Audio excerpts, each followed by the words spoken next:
Why is it so hard to let go of someone, even when you know they're not right for you? You tell yourself it's over. You know it didn't work. You know they didn't treat you the way you deserved.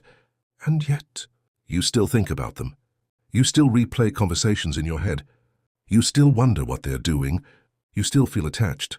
And that confuses you, because logically you've already moved on. But emotionally, you haven't. And that's where most people get stuck. Because letting go is not just about understanding something. It's about feeling it. And the truth is, you're not just holding on to the person. You're holding on to what they represented. The connection, the attention, the idea of what it could have become. And that's much harder to let go of, because it feels unfinished, like something was taken away from you, before it had the chance to become real. Another reason you can't let go is because your brain is still attached, not just emotionally but chemically. When you're close to someone, your brain gets used to their presence, their messages, their attention, their energy, and when that suddenly disappears, your brain doesn't understand it. It feels like something is missing. So what do? You try to get it back. You check their profile. You reread old messages. You imagine conversations that will never happen, because your brain is looking for relief. But here's the problem. Every time you do that, you're not letting go. You're reinforcing the attachment. You're keeping the connection alive in your head, even though it no longer exists in reality. And that's why time alone doesn't heal you, because if your actions don't change, your mind stays in the same place. So how do you actually let go? Not by forcing yourself to forget them, not by replacing them with someone new, but by facing the truth, accepting that it didn't work, accepting that they're not coming back the way you want, accepting that what you had is over, and that's painful. But it's also freeing, because the moment you stop chasing what's gone, you create space for something real. Letting go is not about losing someone. It's about choosing yourself again. It's about realizing that your value was never dependent on whether they stayed. And it's about understanding that not every connection is meant to last. Some are meant to teach you something, and sometimes the lesson is simple. Stop holding on to something that already let go of you, because the longer you stay attached to the past, the harder it becomes to move forward. And the moment you finally let go, you don't just lose them, you get yourself back. Situationships are one of the most confusing things in modern dating, because nothing is clearly defined. You are not in a relationship, but you are also not just friends. You talk every day. You spend time together. You share personal things with each other, and sometimes it feels like something real. But the moment you ask what it actually is, everything becomes unclear. And that is where the problem starts. Because in a situationship, you are giving relationship energy to something that has no structure. There are no expectations, no commitment, and no clarity. At the beginning, that does not feel like a problem. It feels easy. It feels light. There is no pressure. But over time, that lack of clarity starts to hurt. The reason it hurts so much is because your feelings do not stay casual. Even if the situation is undefined, your emotions are real. You get used to their presence. You get used to their attention. You get used to hearing from them every day, and slowly they become part of your routine. But the difference is that in a real relationship, there is security. In a situationship, there is uncertainty, and that uncertainty creates anxiety. You do not know where you stand. You do not know how they really feel.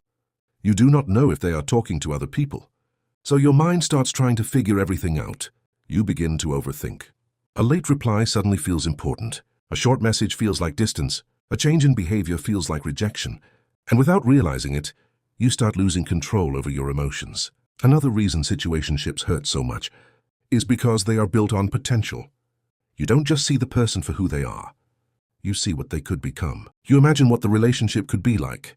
You hold on to the good moments, the connection, the chemistry, and you convince yourself that it just needs more time, that maybe they will change, that maybe they will realize your value, that maybe it will turn into something real.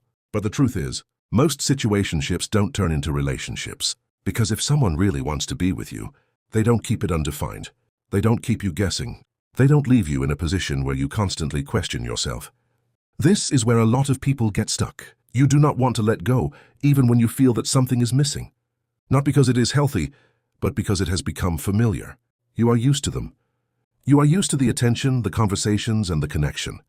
Even if it is inconsistent, it still feels like something. And losing that feels like losing a part of your life. So you stay. You accept less than you normally would. You ignore the confusion. You tell yourself that it is not that bad. But deep down you know that something is missing. You are missing clarity. You are missing consistency. You are missing commitment. Without those things, you are not building something real. You are staying in something that only feels real sometimes.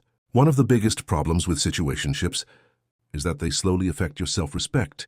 Not all at once, but over time. You start accepting behavior you would normally question. You tolerate inconsistency. You justify distance.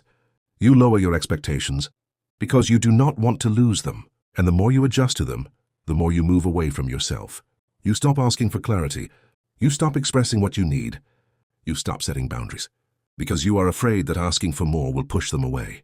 But the truth is that if asking for clarity makes someone leave, they were never fully there. At some point you have to face a difficult realization. You are not confused because the situation is complicated. You are confused because it is inconsistent. When someone is clear about you, you do not feel lost. You do not question everything. You do not feel like you are doing too much. Clarity feels calm. Confusion creates anxiety, and situationships are built on that confusion. That is why they drain you. That is why you think about them all the time. That is why it feels so hard to let go, because your mind keeps trying to understand something that was never clearly defined. So what do you do in a situation like this? You stop trying to turn something unclear into something real. You stop waiting for them to change.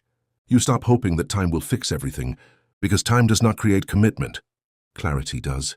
And if they have not given you clarity by now, it is because they are choosing not to. Not because they are confused, but because they are comfortable. Comfortable having access to you without giving you what you actually need. The truth about situationships is simple. They feel like something, but they are not enough. They give you just enough to stay, but not enough to feel secure. And that is why they hurt so much. Because you are emotionally invested in something that was never fully yours. So instead of asking why it hurts so much, ask yourself a different question. Why am I staying in something that does not choose me? Because the moment you stop accepting confusion as connection, everything changes. You stop settling for situationships, and you start making space for something that is actually real.